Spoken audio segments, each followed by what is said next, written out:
and they quite like that. But they're very warm people, some of the warmest I've ever met, which is again not how we think of. Well, the South is renowned for its warmth, that's the image of it. But also, I'm just honest when I go in these situations, and just say what I'm there to do. And I love dance and music, but it's music as well, don't forget.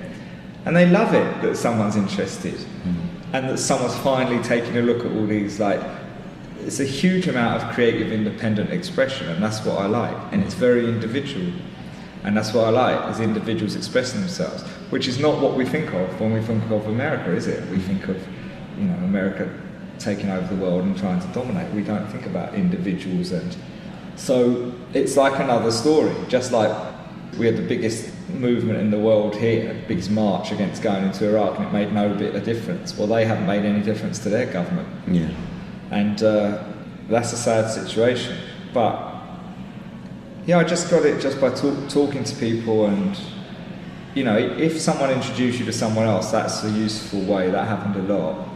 That always happened often. I got knocked on kind of thing. But I danced outside a Chinese restaurant for the Tuscarora Indians, who laughed as they said it was more like I had a form of kind of African dance. But I still got the same thing there as I used to get here, even more. I was dancing once on my own just for the hell of enjoying it in Memphis on a street festival, and I'd stopped shooting, and someone just came up and said, "Excuse me, where are you from? How did you learn to dance like that? Where does it come from?" Yeah. Because I think it's this mixture of responding to the music and a subconscious thing. So there's no special trick, but some people are surprised and they assume some of the situations are dangerous, but that's not the case. Yeah. Yeah, obviously Roots is playing as part of CineCity, but as part of Dance for Canberra Festival. How was South East Dance, how did they get involved in the project? Did you bring the project to them afterwards, or were they implicit in, kind of supporting you and getting it off the ground? I've been associated with South East Dance for a while, and I've done a pilot project with them previously. They weren't involved in the commissioning of this. Roots was commissioned by Capture for the Arts Council England, so Capture 4 for Arts Council England. And they were aware of it, and they'd been to different events in an earlier form when it still had the vocals on and all that sort of thing. They'd come to that, so they saw it. But I was born in Brighton. When I was younger, I went to school and grew up in Lancing, and my family had all moved from London to Brighton, or most of them. So I've always had associations here, and I like that. They've got a great tradition, South East Dance, of really good dance films. Yeah. But Roots has a wider.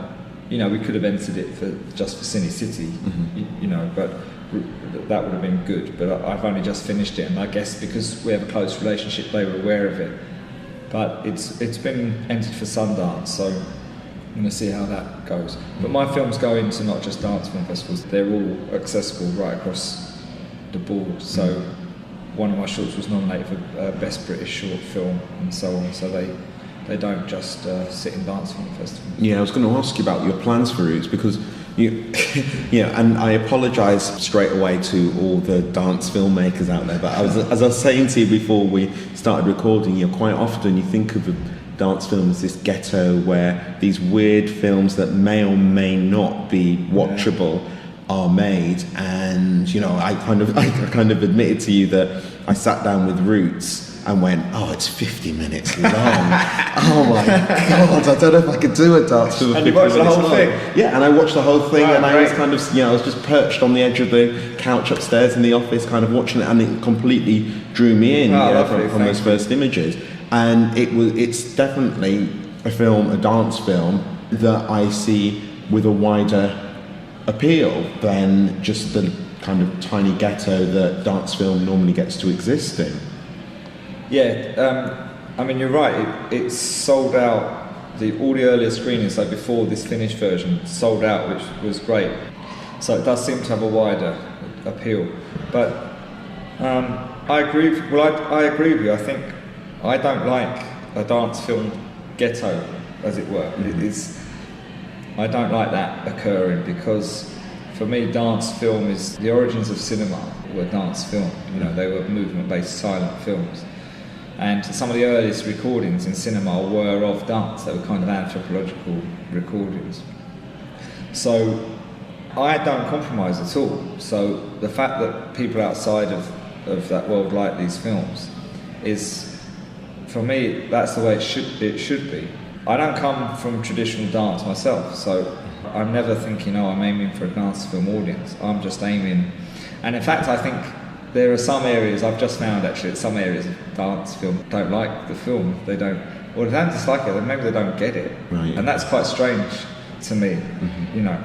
And it sort of shows me maybe the limitations of that particular, maybe a specific group. It's not Southeast Dance, because obviously they're showing it and they like it, whose idea of dance is something to do with contemporary and modern dance, which to me already looks old-fashioned.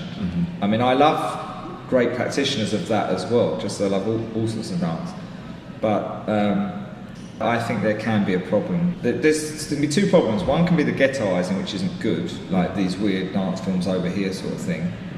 But on the other hand, you do need somebody to say dance is actually a huge part of our culture in films. I mean, every other TV advert is